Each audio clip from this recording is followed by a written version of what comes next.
കാസർഗോഡ് 2 കോടിയുടെ സ്വർണം പിടികൂടി. മംഗളൂരു സ്വദേശി ദേവരാജ് സേട്ടിൽ നിന്നാണ് കസ്റ്റംസ് സ്വർണം പിടികൂടിയത്. വിവരങ്ങൾ സിജു കണ്ണൻ നൽകും.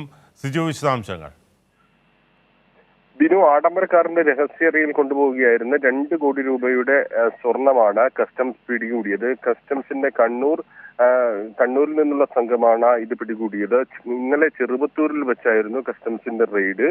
ആഡംബരക്കാരിൽ സ്വർണം കടത്തുകയായിരുന്നു. കണ്ണൂർ ഡിവിഷൻ സൂപ്രണ്ട് രാജീവിന്റെ നേതൃത്വത്തിലുള്ള സംഘം രഹസ്യ വിവരത്തിന്റെ അടിസ്ഥാനത്തിൽ പരിശോധന നടത്തുകയായിരുന്നു. സംഭവവുമായി ബന്ധപ്പെട്ട് ദേവരാജ് സേട്ട് മംഗളൂരു സ്വദേശിയാണ് അറസ്റ്റ് ചെയ്തിരിക്കുന്നത്. ഇതുമായി ബന്ധപ്പെട്ട് കസ്റ്റംസ് നൽകുന്ന വിവരം ഇതാണ്. കേരളത്തിലെ വിവിധ വിമാനത്താവളങ്ങളിലൂടെ വിദേശ രാജ്യങ്ങളിൽ നിന്ന്, ഗൾഫിൽ നിന്നടക്കം കടത്തുന്ന സ്വർണം കൊടുവള്ളി കേന്ദ്രീകരിച്ചുള്ള ഒരു സംഘം ശേഖരിച്ചു. അതിനുശേഷം ഇവർ ഇത് സ്വർണ്ണാഭരണം നിർമ്മിക്കുന്ന മംഗളൂരു കേന്ദ്രീകരിച്ചുള്ള സംഘത്തിന് കൈമാറി അവിടെ സ്വർണ്ണാഭരണശാലയിലേക്ക് കൊണ്ടുപോവുകയായിരുന്നു എന്നാണ് ആ വിവരം.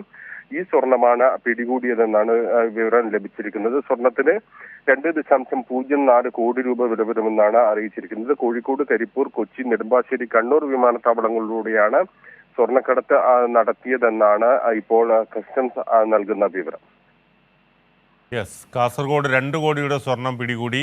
മംഗളൂരു സ്വദേശി ദേവരാജ് സേട്ടിൽ നിന്നാണ് കസ്റ്റംസ് സ്വർണം പിടികൂടിയത്. വിവരങ്ങളാണ് സിജു കണ്ണൻ നൽകിയത്.